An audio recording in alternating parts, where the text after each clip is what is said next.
bezrezervno podržao, na čemu mu zaista beskrajna zahvalnost, je naš prijatelj Dragan Stanojević, predsednik Pokreta srpske dijaspore ROD. I izvoli, Dragane. Zahvaljujem, dragi prijatelji.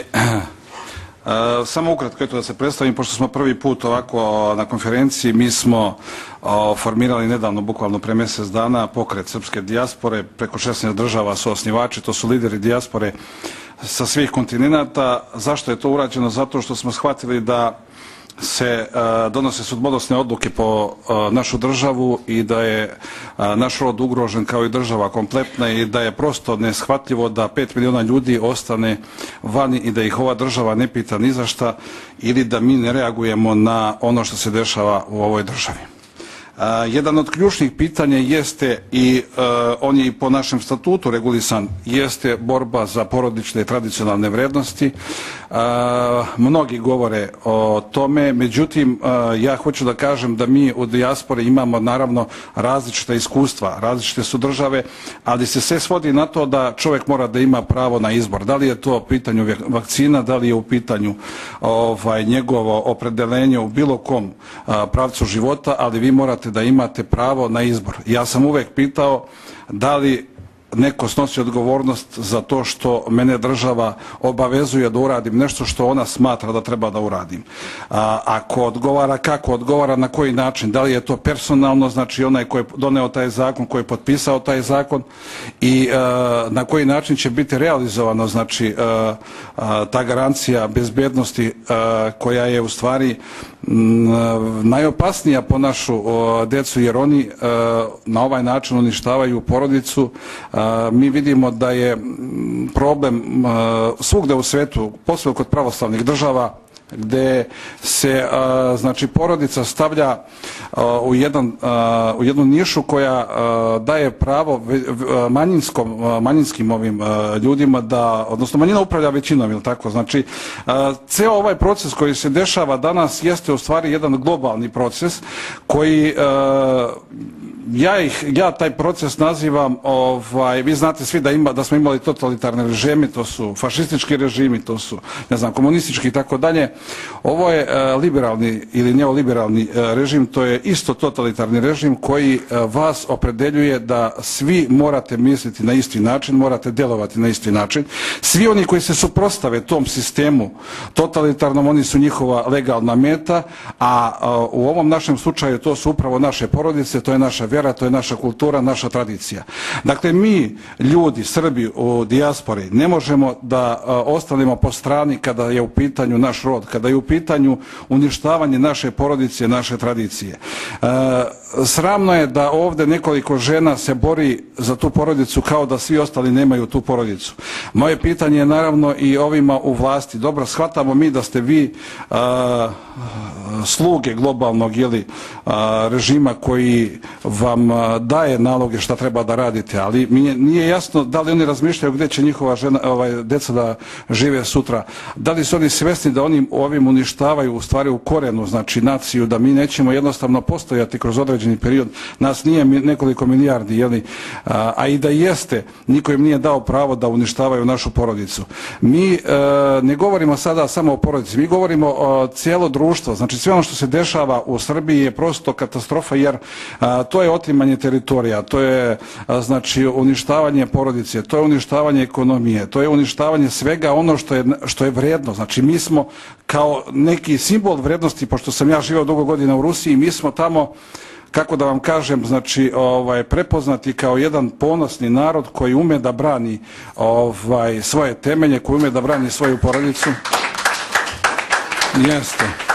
I iako smo tako mali, ali oni nas vole i cene upravo zbog toga, jer smo više puta kroz istoriju pokazali da smo spremni i sposobni da se odbranimo.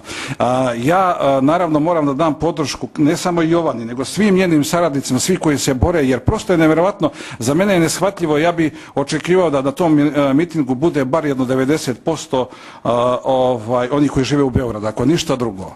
I da na čelu naše prave parade ponosa, a ne nastrane, budu narodu, baš svi ovi koji predstavljaju, navodno su dobili mandat od naroda. Pa ko im je dao mandat da oni uništavaju našu porodicu? Ko im je dao mandat da oni nasilno primjenjuju mjere koje su prosto neprihvatljive niti za ovo društvo, niti za ovu civilizaciju na kraju krajeva. Dakle, problem je što je ovaj liberalni sistem u stvari totalitarni režim koji uništava sve ono što je prirodno. Pazite, vi danas dajete pravo nekome da on bira od rođenja da li je muško ili je žensko. Ima li neko ovdje u sali da ne zna kako izgleda muško ili kako izgleda žensko pri rođenju? Razumijete? Onda oni stimulišu, znači, da se da vrše operacije. Znate da postoje problemi, postoje djeca koje se rađaju sa problemima, tim ginekološkim i tako dalje, da njima ne pružaju usluge koji imaju prirodni problem da reše. Oni njima ne pružaju te usluge jer oni nisu u njihovoj sferi interesa i tako dalje. Evo, ja samo da ne bi mnogo dužio, danas sam video šta je naša premijerka. Da, ko brani danas naše porodice? Pa brane oni koji nemaju porodice, oni koji nemaju djecu, oni koji nemaju osjećaj šta je to dete, oni nemaju osjećaj šta je to porodica, razumete? I onda oni, znači, kroz ove socijalne službe prave problem. Danas mogu da vam otmu dete na bilo koji banalan način. Neko će vas prijaviti, neko će pokazati da ste vi to stvarno nešto radili, da su djeca ceo dan danas plakala, možda su se smejala i tako dalje. I onda će vam oteti to dete, a onda će to dete za, naravno, dobre pare usvojiti istopolne. Sad zamislite kako će ta jedna gej porodica da vaspitava to dete, a danas premijerka je izjavila nevjerojatnu jednu stvar, kaže da oni imaju pravo da biraju da li će da imaju dvije mame ili dvije tate. Kaže, niko u svijetu ne može gejevima da zabrani ljubav i da li će imati dete ili ne. Da kao oni valjda imaju reproduktivne organe i tako dalje. Ja ne znam koji ona ima organ, ali me živo interesuje na koji način oni misle da se reprodukuju između sebe. Eto, ja nisam čovjek iz medicine, ali sam čovjek iz života, pa me čisto interesuje na koji način bi se kod njih pojavila ta deca i kako ova premijerka misli da to izvede sa svojom drugaricom ili neko drugi sa svojim drugom. Dakle, mi ćemo se boriti sigurno protiv ovoga.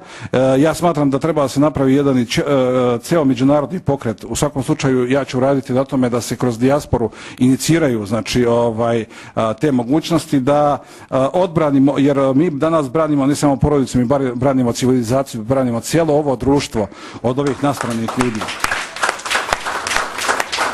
A nadam se da će naš narod da bira, jer prosto je neshvatljivo da vam premijer države bude neko ko nije dobio ni jedan glas od ovog naroda. I reći ću vam gdje je odgovor, recimo, kako to može da se promijeni. Obično mene kritikuju kao dobro, svi pametuju, svi mudruju, a šta je to što treba da se promijeni? Pa prvo treba da se promijeni izborni zakon.